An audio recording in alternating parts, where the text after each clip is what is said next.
Assalamualaikum warahmatullahi wabarakatuh. Perkenalkan, saya Afifatul Husna, NIM 10323139. Saya dari kelas 1 SD. Di sini saya akan menjelaskan tiga materi untuk ujian akhir semester mata kuliah Hukum dan Hak Asasi Manusia.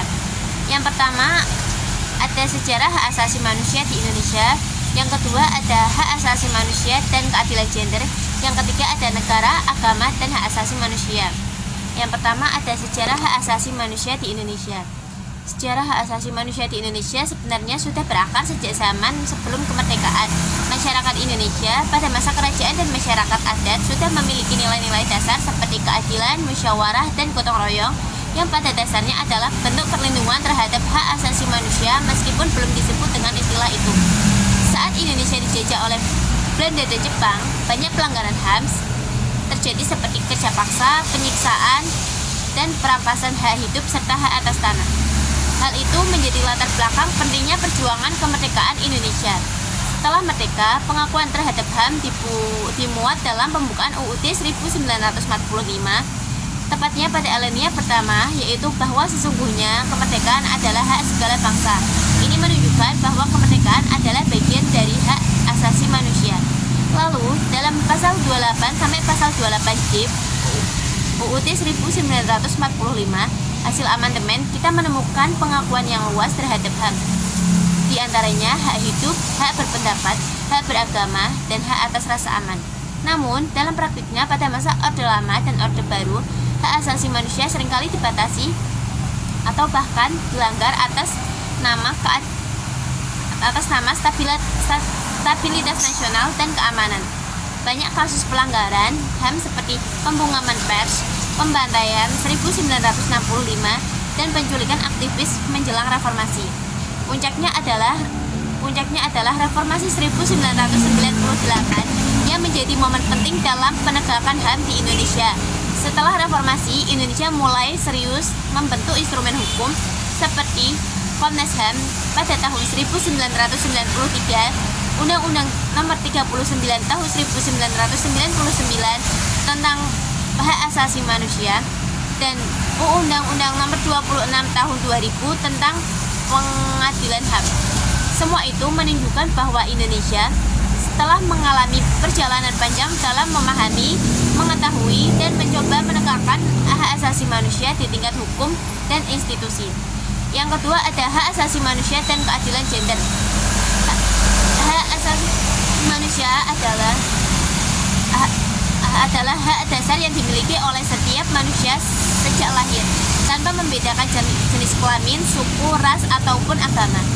Dalam konteks keadilan gender, kita berbicara tentang bagaimana laki-laki dan perempuan memiliki hak yang sama dalam semua aspek kehidupan.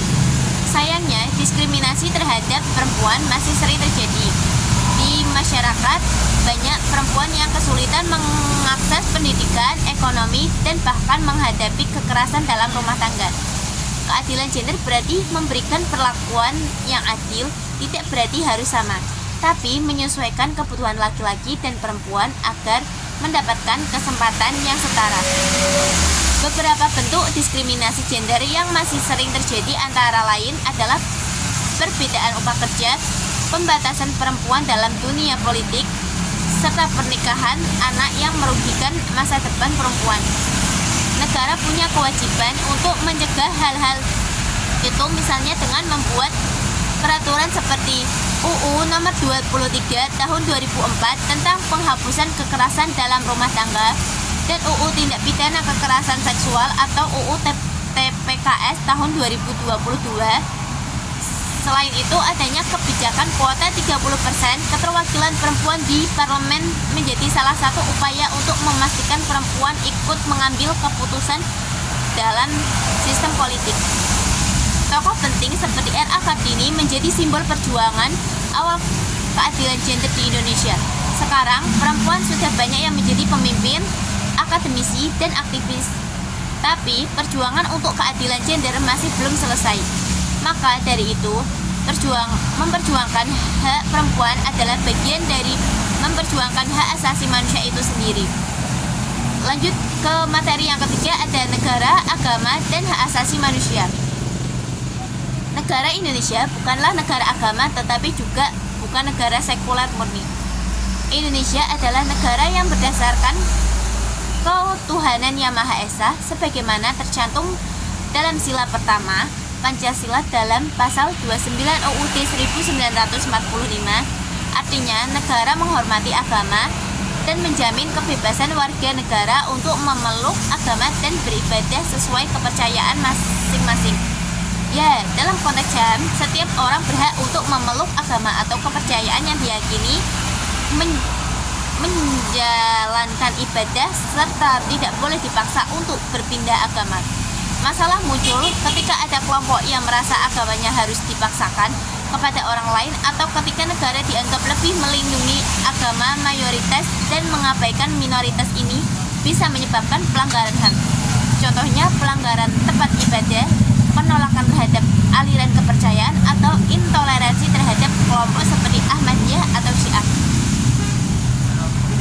Agama dan HAM memang kadang bisa menimbulkan ketegangan, misalnya pada isu LGBT, hukuman mati, dan kebebasan berpendapat, tapi dasarnya semua agama mengajarkan nilai kemanusiaan seperti kasih sayang, keadilan, dan kebaikan terhadap sesama. Maka mungkin dari itu materi yang bisa saya sampaikan, kurang lebihnya mohon maaf. Wassalamualaikum warahmatullahi wabarakatuh.